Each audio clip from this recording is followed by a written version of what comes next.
Hi everyone, welcome to another episode of Hard Knock Garage. Toyota Land Cruisers.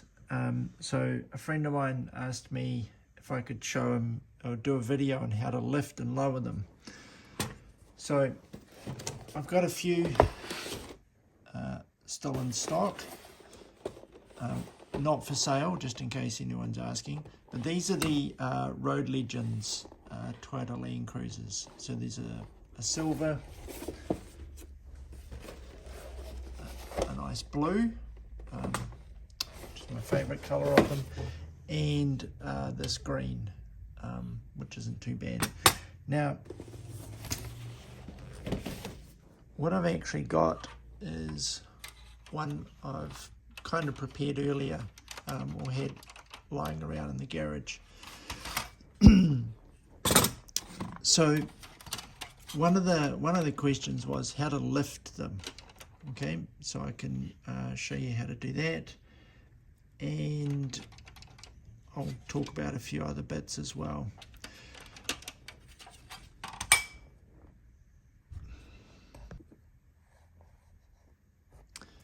Okay, so I just had a bit of a brainwave when I started the video, so I thought I'd go back and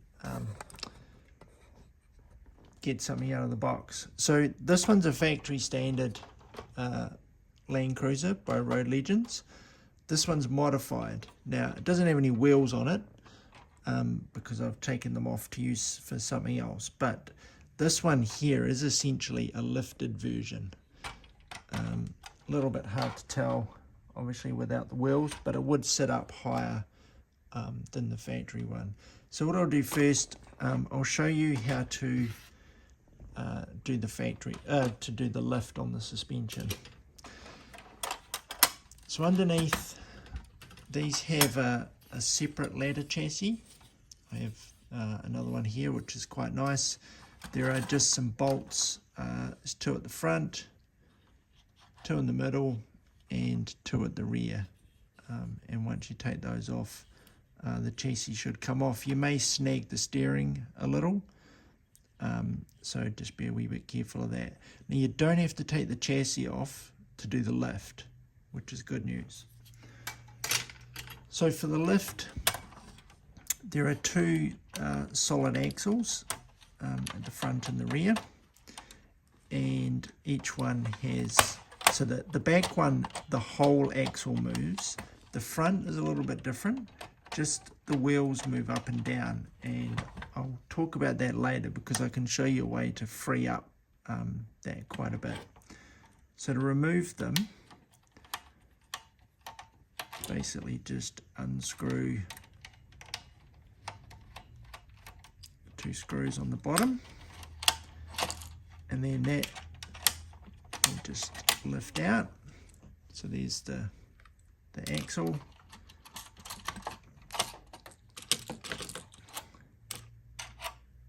Okay, so that's the front done.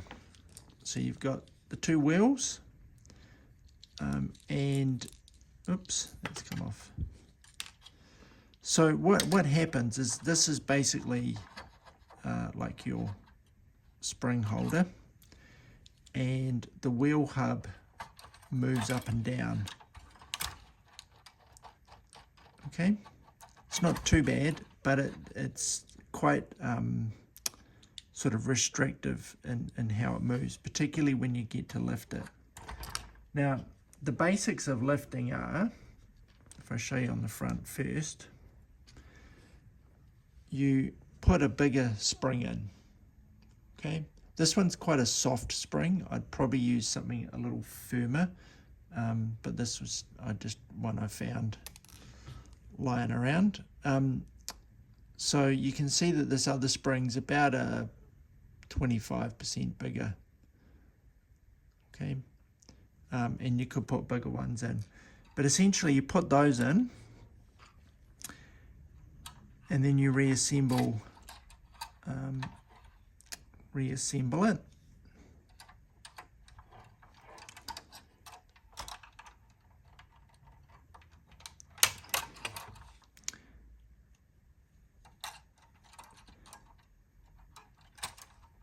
And this is going to make my life miserable by being difficult on camera. Okay. But the difference is when you put it back in, instead of using these short screws, you basically use longer ones, which allows this to sit up and that spring to have more room, and then your wheels can move up and down easier. I'll show you at the back. It's a little bit easier to see on the back one.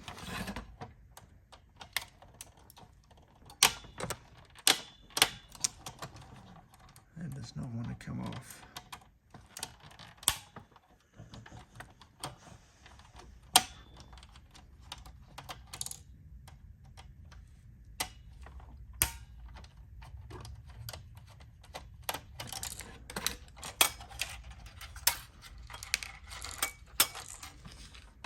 Okay. Just pop those out. There's the back.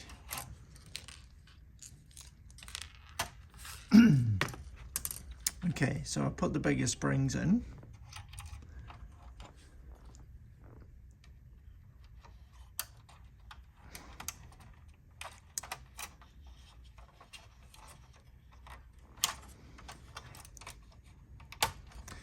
Okay, and you can see that those wheels are now sitting higher. Previously,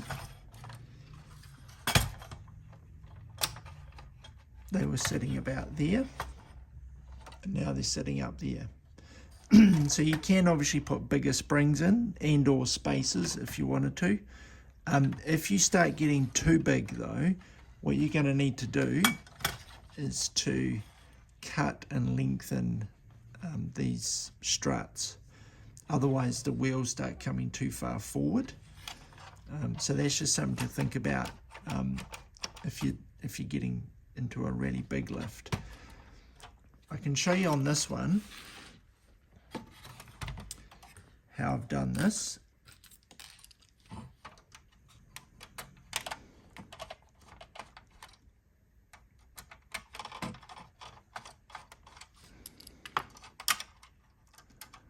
Okay, so basically I've just used bigger screws.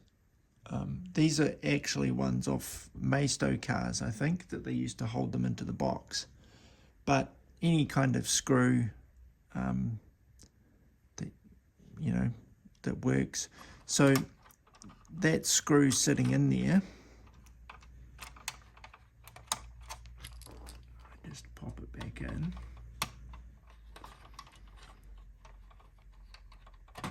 Allows that spring to sit up. So it's one of the original springs. Springs can be very fiddly to work with. Okay, so that's one of the original springs, and you can see that it's got some extra lift. I might need to just zoom in on that. Okay, it doesn't look like a lot, but it is. Now, that's to lift the suspension, but you can see it's kind of really stiff, and it doesn't, because this strut doesn't go straight through the hole that easily, it kind of gets caught on it. So if you want to pose it or flex it, you've got to kind of really push it down. So there is a trick to get the suspension flex that you're looking for, and I'll show you on my Nomad.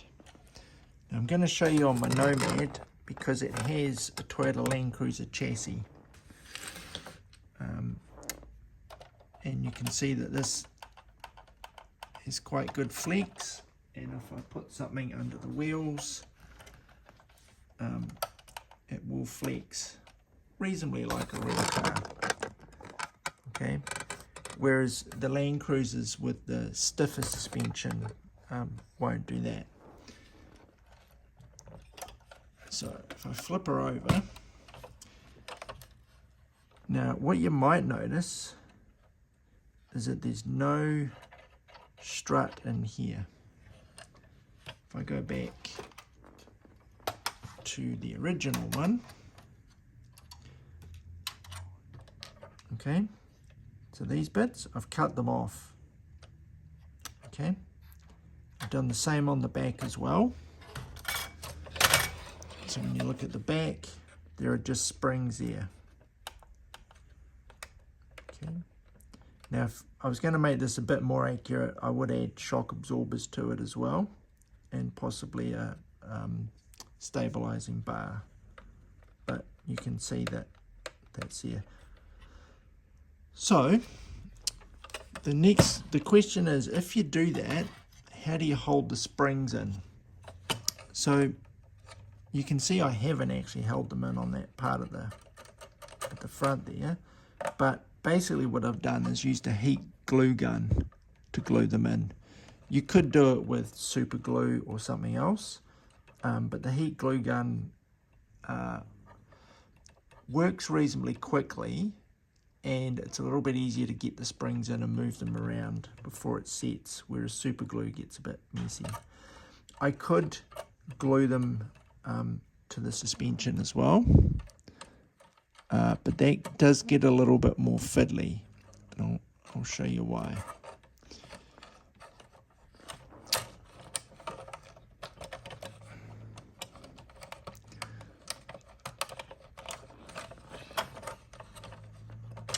Right.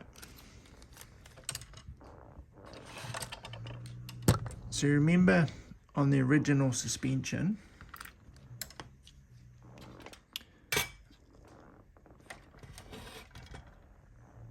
where did my other, oh, here it is.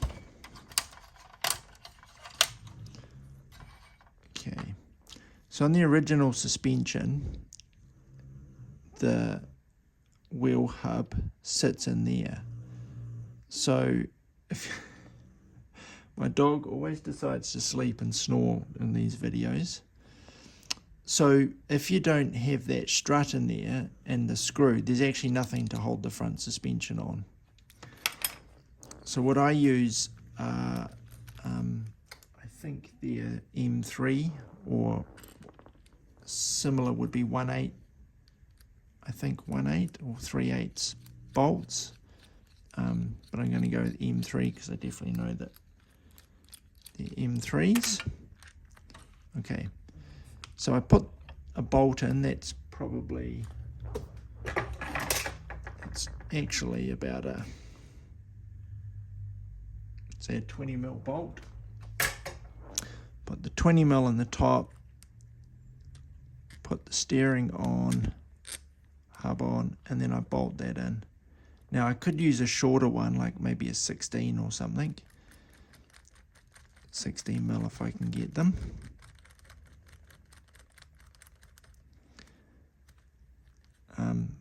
But that's, oops, it's a little tight. But that's what holds that axle together.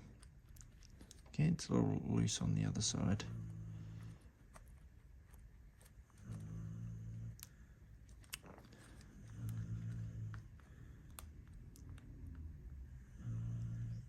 Wheel's a bit loose. Okay. So I hope that gives you most of the answers. So you can certainly lift it by just adding bigger springs and longer screws. But if you want the suspension to get a good amount of flex, then the best thing to do is to cut these struts off and allow the springs to have to be the connection between the body and the axles. That way you get much better kind of flex on them. So the next part is wheel attachment. If you want to put different wheels and tires on.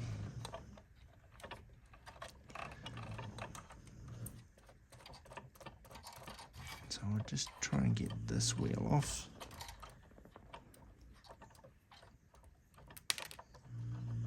Okay. Now there are a couple of different ways of doing it. when you take the original wheels off, and generally it's sort of, I don't want to do it on this just at the moment.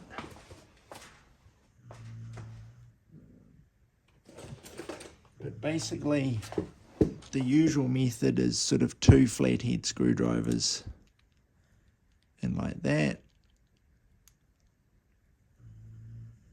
Okay, and then you pop, and that should pop out. If that really doesn't work and you don't really care about keeping the wheel, you can just probably cut through behind the wheel. But anyway, that's the way I generally get them off. Once they're off, you're left with a flat kind of hub like that. Now, depending on what I'm doing, what I might do is just find a screw that'll go into there, and then basically put the wheel on, put the screw in, and Bob's your uncle. I usually would drill that out. What I did on the Nomad that was a little bit different, and I haven't kind of done before, and I think it worked okay, is I glued a bolt to it. All right, I think this is what, similar size like an M3 or whatever the Imperial version is. It's pretty close to that. So I glued the bolt on, and then I can just mount the wheel. These are RC, the 1.0 wheels. So 1-inch rim, which is about 18 inches in 1/18 scale, and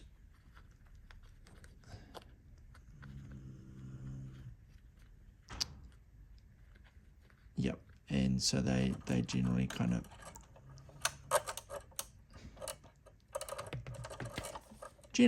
of fit on pretty well until they don't.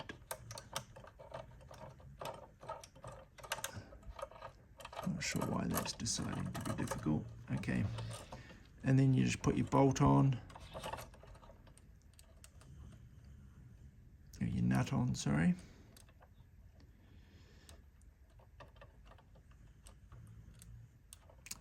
That's why it's been difficult. Okay, so I got the wheel back on. And now she's good to go. So there we go. Now put all these ones back together, and if you got any questions, drop them down in the comments. Thanks everyone.